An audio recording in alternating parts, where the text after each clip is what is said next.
Hello students, आज की class में हम अपने कल के टॉपिक को कंटिन्यू करेंगे कि which reactions are known as chemical reaction.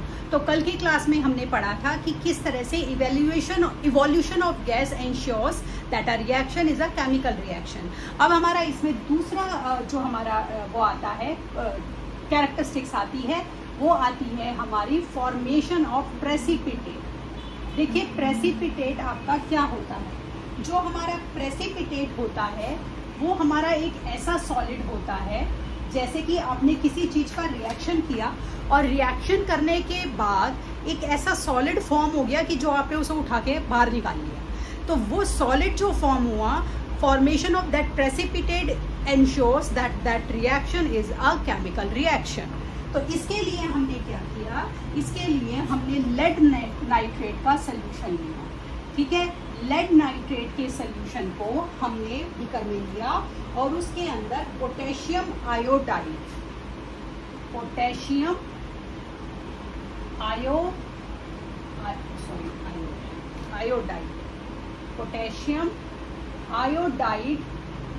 Iodide को हमने डाल दिया।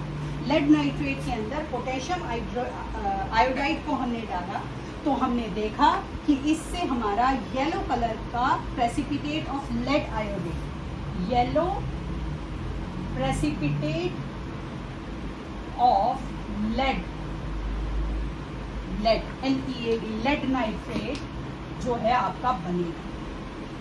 लेड नाइट्रेट बनेगा जो कि हमारा क्या करेगा, that formation of yellow precipitate of lead nitrate ensures that this reaction is a chemical reaction। अब अगर आपको ये लगे कि भाई ये तो हमें घर में तो मिलेगा नहीं, हमें कौन देगा, बच्चों को लेड नाइट्रेट कहाँ से लाएंगे, पोटेशियम आयोडाइड कहाँ से लाएंगे, तो मैं आपको इसका एक सिंपल सोल्यूशन देती हूँ जो आपको पता लगेगा कि आप घर में भी कर सकते हैं। हमारे घरों में हम क्या करते हैं, जब दूध के ऊपर मलाई आ जाती है तो उसको इकट्ठा कर लेते हैं और 2 या 3 दिन की मलाई को मिक्सी में डाल के मम्मी चला देती है। तो जब आपने मलाई को लिया, कुछ नहीं किया, कोई केमिकल रिएक्शन नहीं किया, हमने उसके अंदर कुछ नहीं डाला, मलाई को हमने बाहर रखा और अगर फ्रीज में थी तो ठीक है, अगर थोड़ा सा कम ठंडी थी तो हमने उसमें कुछ बर्फ के टुकड़े डाल दिए। बर्फ के टुकड़े सिंपल हमारे पानी के बने हुए थे और हमने उसको मिक्सी से या रई से मिक्सी में डाल के चला दिया या रई से चला दिया। जब आप उसको रई से चलाएंगे तो आफ्टर फ्यू मिनट्स एक वाइट कलर का प्रेसिपिटेट बनेगा जिसे आप क्या बोलते हैं, वाइट बटर। वाइट बटर को आप निकाल दीजिए, ठीक है, वाइट प्रेसिपिटेट बन गया और नीचे जो मिल्की चीज बनेगी वो आपका क्या होता है, वो होता है आपका बटर मिल्क, जिस दैट इज कॉल्ड छाछ। तो जब आपने ये इस तरह से मलाई को चलाया और उसके अंदर बर्फ के टुकड़े डाले या बर्फ के टुकड़े नहीं भी डालने पड़े क्योंकि मलाई ठंडी थी, तो that reaction is known as chemical reaction. Simple बता रही हूँ आपको, आप इसको घर में ट्राई करके देखें, आपका व्हाइट कलर का प्रेसिपिटेट बन जाएगा। ठीक, अब हमारी जो तीसरी कैरेक्टरिस्टिक्स आती है कि any reaction is a chemical reaction that is known as change in colour. जब हमारे किसी भी तरह के रिएक्शन से जो हमारा प्रोडक्ट है उसके कलर में चेंज हो जाएगा तो हम उस रिएक्शन को बोलेंगे कि वो हमारा केमिकल रिएक्शन है। तो इसके लिए हमने क्या करा, डाइल्यूट पोटेशियम परमैंगनेट का सोल्यूशन लिया। डाइल्यूट का मतलब पता है ना आपको, डाइल्यूट मतलब कम क्वांटिटी का, हल्का, ठीक है। डाइल्यूट पोटेशियम, हमने dilute potassium permanganate, dilute potassium permanganate का हमने सोल्यूशन लिया, ठीक है, और हमने उसके अंदर सिंपल अपने नींबू की कुछ बूंदे डाल दी, लेमन जूस, ठीक है। जब आपने उसके अंदर नींबू की बूंदे डाली तो वो आपका जो पर्पल कलर का पोटेशियम परमैंगनेट था तो वो क्या हो जाएगा, वो कलरलेस हो जाएगा, कलरलेस हो जाएगा। Colourless potassium permanganate, colour change हो गया। कलर चेंज हो गया तो मतलब क्या हो गया आपका, कौन कलर चेंज हो गया तो that ensures that this reaction is a chemical reaction. अब आप कहेंगे कि अब हम ये भी कहाँ से लाएं, तो मैं आपको इसका भी एक सिंपल सोल्यूशन बताती हूँ। देखिए केमिकल रिएक्शन कैसे होगा। सिंपल है, आपने ठंडा दूध अपना तैयार करा, आपने दूध के अंदर चीनी वीनी अपने हिसाब से डाली, बर्फ डाली। अब आप कह रहे हैं मम्मी ये तो दूध तो ठंडा दूध लग ही नहीं रहा, इसको स्मूदी कहाँ से लग रही है ये। तो आपकी मम्मी ने क्या करा, कुछ नहीं करा, उन्होंने एक full teaspoon of Rooh Afza लिया और उसके अंदर मिक्स कर दिया। रूह अफ़ज़ा मिक्स करा तो दूध का कलर अब कौन सा हो गया, पिंक कलर का हो गया। क्या अब आप उस दूध में से रूह अफ़ज़ा को सेपरेट कर सकते हैं, नहीं कर सकते। That reaction is known as chemical reaction, change in colour हो गया। एक और बता सकते हैं, जैसे आपने जब चाय बनाई तो आपने क्या किया, आपने पानी और दूध को बॉईल करा, अपने टेस्ट के हिसाब से उसमें चीनी डाली और फिर आपने चाय की पत्तियां डाली, चाय की पत्ती डाली।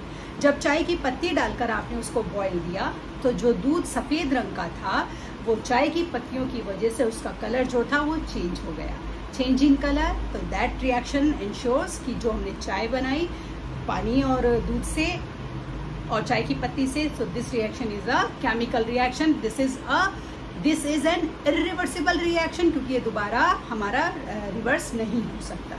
तो इस तरीके से हमने थर्ड अपनी जो कैरेक्टरिस्टिक्स थी उसको इंश्योर करा कि वो हमारा एक केमिकल रिएक्शन था। अब हमारा अगली कैरेक्टरिस्टिक्स आती है चेंज इन टेम्परेचर। देखिए, चेंज इन टेम्परेचर को समझने से पहले आपको दो तरह की चीजें समझनी होंगी।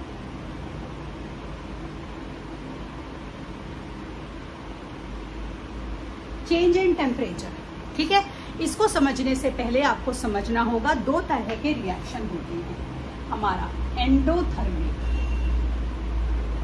देखिए एंडोथर्मिक रिएक्शन हमारे कौन से होते हैं। एंडोथर्मिक रिएक्शन हमारे वो रिएक्शन होते हैं जिनको करने के लिए आपको हीट की ज़रूरत होती है। मतलब बिना हीट की एब्जॉर्प्शन के, बिना हीट की नीड को पूरा किए हुए वो रिएक्शन नहीं हो सकता। जैसे कि सिंपल, मैं आपको सिंपल बता रही हूँ, आपने देखा भी है और आपने सुना भी है और इसको आप जानते भी हैं।